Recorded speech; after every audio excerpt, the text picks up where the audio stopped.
नमस्कार प्यारे दोस्तों। अभी आपने पहले वाले पार्ट में देखा था कि सब्जेक्ट क्या है, what is a subject and what is a predicate. Subject क्या है, जिसके बारे में कुछ कहा जाए, वह क्या होता है, सब्जेक्ट होता है। और सब्जेक्ट के बारे में जो कहा जाए, that is said about a subject, वह क्या होता है, प्रेडिकेट होता है। एग्जाम्पल में हमने देखा था little Jack Horner set in a corner. Little Jack Horner set in a corner. Jack Horner जो था कहाँ बैठा था, इन अ कॉर्नर। तो कौन बैठा था, little Jack Horner. Little Jack Horner बैठा हुआ था, तो लिटिल जैक हॉर्नर क्या हो गया, सब्जेक्ट हो गया। सब्जेक्ट कैसे प्राप्त करेंगे? सब्जेक्ट प्राप्त करने के लिए सिंपल सा ट्रिक है, उस सेंटेंस में हु लगा के क्वेश्चन पुट अप करिए, आपको अपने आप ही सब्जेक्ट मिल जाएगा। एग्जाम्पल के लिए मैंने आपसे बताया था little Jack Horner set in a corner, या दूसरा था Humpty Dumpty set on a wall. हम एक बार दोबारा देख लेते हैं वही एग्जाम्पल आपका, Humpty Dumpty set on a wall. एक छोटा सा एग्जाम्पल है, इलस्ट्रेशन है कि who set on a wall. Who set on a wall, दीवार पर कौन बैठा था? आंसर हो जाएगा हम्प्टी डम्प्टी। सो हम्प्टी डम्प्टी क्या हो गया, सब्जेक्ट हो गया। और हम्प्टी डम्प्टी कहाँ पर थे जब ये क्वेश्चन पुट अप करेंगे, या हम्प्टी डम्प्टी के बारे में जो भी कुछ कहा गया है, क्या कहा गया है, सेट ऑन अ वॉल। इसी को हम लोग बोलेंगे प्रेडिकेट। तो आपको समझ में आ रहा होगा कि सब्जेक्ट क्या है। सेंटेंस में केवल हुक लगाइए, आपको मिलेगा सब्जेक्ट। और सब्जेक्ट को छोड़कर जो वाक्य में बच गया है, जो रिमेनिंग पोर्शन है, दैट इज प्रेडिकेट। अब समझेंगे सब्जेक्ट और प्रेडिकेट कैसे हैं, या रेन एंड मार्टिन में जो एक्सरसाइज दी गई है इस वीडियो में हम करने का प्रयास करेंगे। चलते हैं, समय को ध्यान में रखते हुए। पहले एक्सरसाइज में जो पहला क्वेश्चन है, लिखा है the cackling of geese saved Rome. First वहाँ पर एक्सरसाइज में दिया है the cackling of geese saved Rome. अब इसमें ढूंढना है कि सब्जेक्ट क्या है, प्रेडिकेट क्या है। सेंटेंस में केवल हु लगाइए कि who saved Rome. The cackling of geese, geese की जो आवाज़ थी, गीज मीन्स ये प्लूरल होता है गूज का। तो crackling of, the crackling of geese, इसने क्या सेव कर दिया, रोम को सेव किया। देखिए ये क्या है, इसके पीछे एक छोटी सी कहानी है। ये क्या है कि एंशियंट टाइम में रोम एम्पायर जो था, ऐसा मानते हैं कि एंशियंट टाइम में रोम के लोग रात में सो रहे थे। रात में जब सो रहे थे रोम के लोग, तो उनकी जो इनमी थी, जो उनके शत्रु थे, वो रात में ही अपनी सेना लेके चल पड़े। क्या करने के लिए, रोम पर आक्रमण करने के लिए। तो रोम पर जब आक्रमण करने के लिए वहाँ की सेना चली, अच्छा इनके दुश्मन कौन थे, गोथ। तो जो गोथ आर्मी थी वो रोम पर आक्रमण करने के लिए रात में ही निकल पड़े। जब रात में आक्रमण के निकल पड़े तो वहाँ पर उस इलाके में जो गीज थे, गीज मतलब वही पास हो जाएगा गूज का, तो जो वहाँ पर पक्षी थे, वो पक्षी इतनी तेज आवाज़ करने लगे, रोम के बॉर्डर पर पास में जो पक्षी थे इतने तेज आवाज़ करने लगे कि ऐसा माना जाता है कि रोम के सभी लोग जाग गए। और इनकी जो षड्यंत्र था, इनका जो सडन अटैक था, इसको हरा दिया। तो गोथ आर्मी वहाँ पर हार गई। इसीलिए कहते हैं the cackling of geese saved रोम। रोम को किसने बचा लिया, यही गीज की आवाज़ ने बचा दिया, पक्षियों के कलरव या आवाज़ ने बचा लिया। तो who saved the Rome, answer हो जाएगा द कैकलिंग ऑफ गीज। किसने बचाया, कैकलिंग ऑफ गीज ने। किसको बचाया, सेव्ड रोम को बचा लिया। तो सेव्ड रोम क्या हो जाएगा आपका, प्रेडिकेट हो गया। जिस पर मैं एन सर्कल कर दूंगा वो हो जाएगा आपका प्रेडिकेट, बाकी बचा हुआ पार्ट सब्जेक्ट हो जाएगा। चलिए देखते हैं सेकंड आंसर, या second, the boy stood on the burning deck. The boy stood, लड़का खड़ा हो गया, ऑन द बर्निंग डेक, जलते हुए डेक पर ही। तो who said, who stood, who stand on the burning deck, जलते हुए डेक पर कौन खड़ा हो गया, आंसर हो जाएगा द बॉय। लड़का खड़ा हो गया, केवल हु लगाना है क्वेश्चन में, आपको सब्जेक्ट मिल गया। सब्जेक्ट मिल गया, आपका काम हो गया, छोड़ दीजिए। अब जो बचा हुआ है वही आपका होगा predicate. Stood on the burning deck, क्या हो गया? प्रेडिकेट हो गया। चलते हैं थर्ड क्वेश्चन पर। Tubal Cain was a man of might. Tubal Cain एक पावरफुल आदमी था, तो who was a man of might? Answer हो जाएगा ट्यूबल केन। सब्जेक्ट क्या हो गया? Tubal Cain. Next is stone walls do not make a prison. पत्थर की जो दीवारें होती हैं उससे जेल नहीं बनता। देखिए, stone walls do not make a prison, Richard loveless एक पोएट हैं। रिचर्ड लवलेस की एक पोयम आई थी, उस पोयम का नाम था to Althea from prison. Poem का नाम था टू एल्थिया फ्रॉम प्रिजन। किसके ये पोयम है? ये पोयम है लवलेस साहब की, LOVELACE। फुल नेम क्या है? Richard loveless. रिचर्ड लवलेस की ये पोयम है, पोयम का नाम क्या है? To Althea from prison. उसी की ये लाइन दी गई है, लिखा है स्टोन वॉल्स जो होती हैं या जो पत्थर की दीवारें होती हैं वह जेल नहीं बनाती हैं। तो कौन नहीं बनाती है? Stone walls. सब्जेक्ट क्या आ गया? Stone walls. आगे देखिए, the singing of the birds delights us. हमें प्रसन्नता मिलती है, खुशी मिलती है, कब? किससे मिलती है? कौन देता है? The singing of the birds. तो सिंगिंग ऑफ द बर्ड्स क्या हो गया आपका? सब्जेक्ट हो गया। Next one, miss kitty was rude at the table one day. एक दिन मिस किटी बहुत ही र्यूड थी, बहुत ही र्यूड हो गई, बहुत ही चिड़चिड़ी हो गई। तो हु, कौन चिड़चिड़ी हो गया था? आंसर हो जाएगा मिस किटी। तो मिस किटी क्या हो गया? सब्जेक्ट हो गया। हु लगाइए, सब्जेक्ट पाइए और लेके जाइए। Next, he has a good memory. Who has a good memory, एक अच्छी याददाश्त किसकी है? तो ही, उसकी याददाश्त अच्छी है। ही क्या हो गया? सब्जेक्ट। बाकी has a good memory predicate. Next one, bad habits grow unconsciously. क्या जल्दी से बढ़ती हैं? अनकॉन्शियसली मतलब होता है दैट इज नॉट कॉन्शियस, जानबूझकर नहीं, अपने आप ही बढ़ जाती हैं। कौन बढ़ जाता है? Bad habits. कौन बढ़ता है? Bad habits. सब्जेक्ट क्या हो गया? Bad habits. Ninth number, the earth revolves round the sun. पृथ्वी सूर्य के परितः घूमती है। पृथ्वी सूर्य के चारों तरफ घूमती है। तो कौन घूमता है? आंसर आ जाएगा the earth. Who does revolve round the sun? Answer हो जाएगा द अर्थ। नेक्स्ट चलते हैं, nature is the best physician. Simple सा आंसर है, who is the best physician? Answer आ जाएगा nature. Is the best physician, जो बच गया, that is predicate. Next one, Edison invented the phonograph. Edison ने फोनोग्राफ का इन्वेंट किया। तो who did invent? Who did invent the phonograph? Answer हो जाएगा एडिसन। शेष बचा इन्वेंट द फोनोग्राफ, ये क्या हो गया आपका? ऑब्जेक्ट हो गया, सॉरी ये आपका क्या बन गया? प्रेडिकेट हो गया। The sea hath many thousand sands. The sea hath many thousand sands. देखिए, the sea hath many thousand sand, यह एक पोयम का भी नाम है।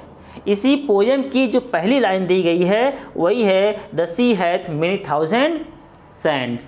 तो हु हैथ, कौन रखता है या कहाँ पर बहुत ढेर सारा सैंड मीन्स बालू या रेत है? आंसर हो जाएगा द सी। किसके पास है? समुद्र के पास है या समुद्र में। सब्जेक्ट क्या हो गया? द सी हो गया। नेक्स्ट चलते हैं, we can not pump the ocean dry. हम ओशन को वो ड्राई नहीं कर सकते हैं। OCEAN, ओशन मीन्स समुद्र। हम समुद्र को नहीं खाली कर सकते हैं। हु, कौन नहीं कर सकता है? वी, हम नहीं कर सकते हैं। दैट वाई सब्जेक्ट क्या हो गया? वी हो गया। Next one is borrowed garments never fit well. देखिए, ये एक प्रोवर्ब है। Borrowed garments never fit well, यह एक प्रोवर्ब है। तो क्या फिट नहीं होता है? भाई फिट क्या नहीं हो सकता है? आंसर हो जाएगा या कौन नहीं हो सकता है, क्या नहीं हो सकता है? बारोड गारमेंट्स, उधार के जो कपड़े होते हैं वो फिट नहीं हो सकते हैं। तो आपको ये लग रहा होगा कि हमें कुछ याद आ गया है कि सब्जेक्ट क्या है और प्रेडिकेट क्या है। 14th हो गए, अब चलते हैं हम लोग 15th के लिए, देखते हैं। और आगे एक्सरसाइज में हमने 14th क्वेश्चन कंप्लीट कर लिया है, अब आगे बढ़ते हैं 15th के लिए। देखिए रेन एंड मार्टिन की पहली एक्सरसाइज हम लोग कर रहे हैं, 14th कंप्लीट किया है। चलिए देखते हैं 15th के लिए। अब 15th क्या है? The early bird catches the warm. The early bird catches the warm मतलब जल्दी जल्दी उठोगे। अगर कोई पक्षी है, कोई चिड़िया है, जितनी जल्दी उठेगी उतने ही मैदान में दानों को चुंग लेंगी। देखिए ये क्या है? The early bird catches the warm, ये चीज़ क्या है कि ध्यान रखिएगा, अगर आप सफल होना चाहते हैं, जो प्रोवर्ब होते हैं, इडियम्स होते हैं, ये अंडर बिटवीन लाइंस होते हैं। तो हमें ये जानना है कि अगर कोई प्रोवर्ब या इडियम दे दिया गया है या कोई कथन लिखा गया है, उसका क्या मतलब हो सकता है। अभी बाद में हम देखेंगे इसमें सब्जेक्ट क्या है। यदि किसी व्यक्ति को जीवन में सफल होना है तो किसी भी कार्य को करने के लिए सही समय वही होता है कि जितने पहले वह शुरू कर दे। यही इसका मतलब है, the early bird catches the warm. मतलब अगर आपको किसी कार्य में सफल होना है तो उस कार्य को प्रारंभ करने का सबसे अच्छा तरीका यही है कि उस कार्य को जितना जल्दी हो सके प्रारंभ कर दीजिए। तो देखिए, the early bird catches the warm, who catch the warm, who does catch the warm. Answer हो जाएगा द अर्ली बर्ड। तो आंसर क्या हो गया? The early bird. सब्जेक्ट क्या मिलेगा? The early bird. आगे चलिए, ऑल मैटर इज इनडेस्ट्रक्टिबल। सभी जो मैटर हैं, वस्तुएं हैं, थिंग्स हैं, ये अविनाशी हैं। तो क्या कौन अविनाशी है? ऑल मैटर, जितनी वस्तुएं हैं, ऑल मैटर इज इनडेस्ट्रक्टिबल। ठीक हो गया। थर्ड चलते हैं 17 number, Islamabad is the capital of Pakistan. अगला नंबर है Islamabad is the capital of Pakistan. Simple सा आपका आंसर होगा कि पाकिस्तान की राजधानी क्या है? कौन है? क्या है? इस्लामाबाद। तो आंसर क्या हो जाएगा आपका? इस्लामाबाद हो गया। तो सब्जेक्ट क्या हो गया?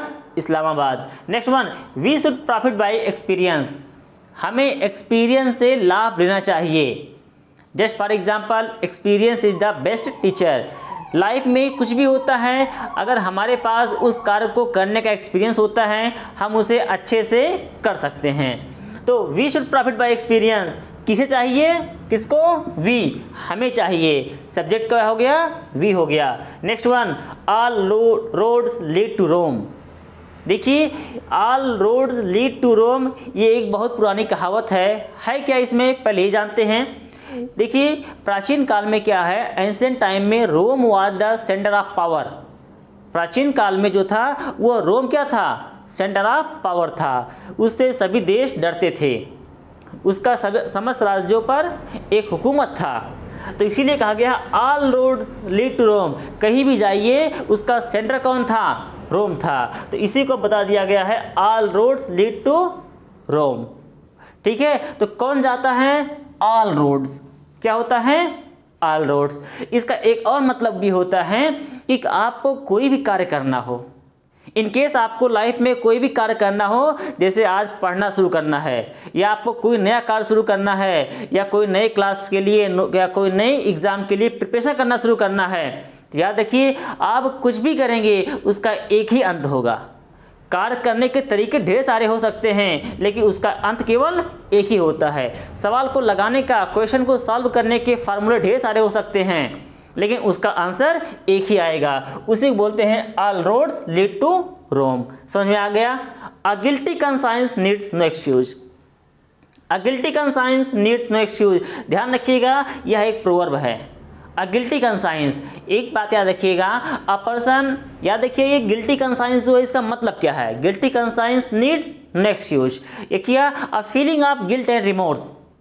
इसका मतलब हुआ a feeling of guilt and remorse then can be so strong that will prompt an offender to confess even then, even if one is not going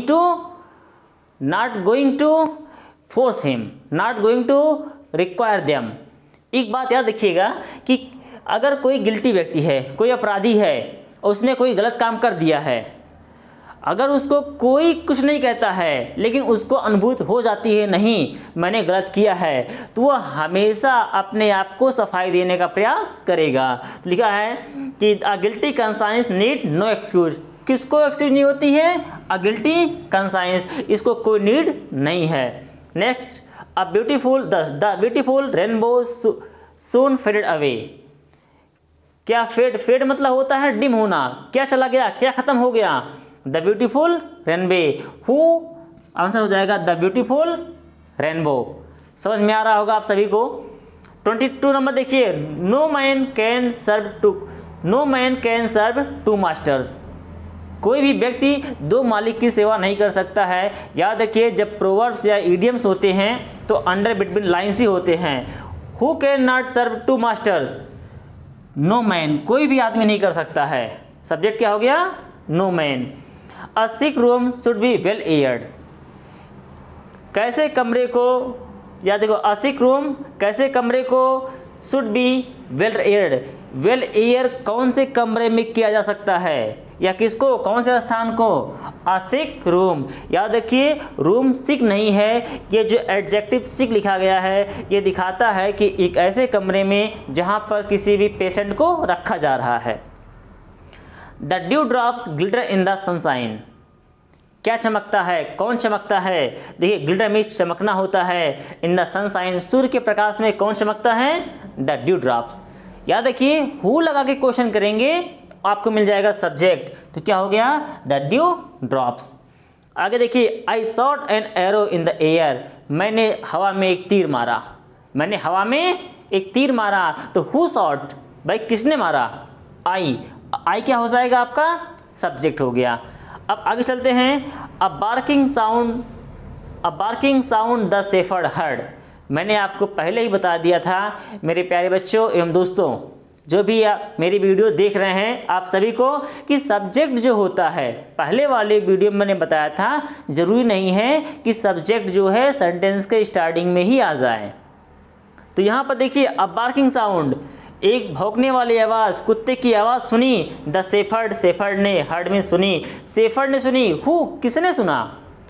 भाई who did here a barking sound, किसने सुना?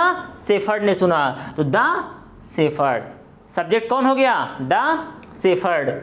On the top of the hill, पहाड़ी की चोटी पर, ऊंचाई पर, lives a hermit, एक हर्मिट, एक सन्यासी रहता था। या क्या है? Top of the hill lives a hermit, एक सन्यासी रहता है। तो पहाड़ी की चोटी पर एक सन्यासी रहता है। Who does live on the top of the हिल, कौन रहता है? एक हर्मिट रहता है। तो सब्जेक्ट क्या हो गया? हर्मिट हो गया। देखिए, लास्ट के जो 2 एग्जाम्पल्स हैं, द शेफर्ड और अ हर्मिट, ये दोनों क्या हैं? सब्जेक्ट ही हैं। लेकिन सब्जेक्ट ये सेंटेंस के शुरुआत में ना आकर के मध्य में आए हैं या लास्ट में आए हैं। याद रखिए, अभी हमने रिन एंड मार्टिन का एक सीरीज लॉन्च किया है, ये उसका 2nd वीडियो है। आप हमसे जुड़ने के लिए गूगल प्ले स्टोर पर जाइए, इंग्लिश प्लस ऐप को डाउनलोड कीजिए और हमसे जुड़िए। अब हम मिलते